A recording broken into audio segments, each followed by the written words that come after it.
நெல்லையில் திமுக நிர்வாகி வீட்டில் பெட்ரோல் குண்டு வீசப்பட்டுள்ளது. தகவல்களோடு செய்தியாளர் மருதுபாண்டி இணைகிறார். மருதுபாண்டி, யாருடைய வீட்டில் பெட்ரோல் குண்டு வீசப்பட்டிருக்கிறது? சம்பவம் எப்ப நடந்தது? என்ன விவரம் மருதுபாண்டி?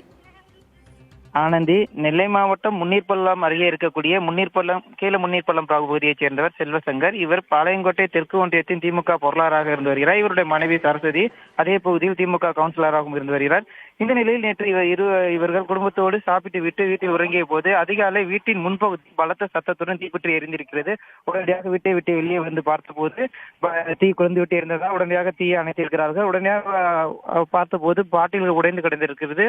மேலும் மர்ம நபர்கள் பெட்ரோல் குண்டை வீசி சென்றிருப்பது தெரிய வந்தது. அதனைத் தொடர்ந்து முன்னீர்பள்ளம் காவல்துறையினருக்கு தகவல் கொடுக்கப்பட்ட நிலையில் சம்பவ இடத்திற்கு வந்த முன்னீர்பள்ளம் காவல்துறையினர் அந்த பகுதியில் உள்ள சிசிடிவி கேமரா காட்சிகளை அடிப்படையாக கொண்டு விசாரணை என்பது செய்து வருகிறார்கள். மேலும் தடய அறிவியல் நிபுணர்கள் வரவேற்கப்பட்டு தடயங்கள் சேகரிக்கும் பணி என்பது தற்போது தீவிரமாக நடைபெற்று வருகிறது.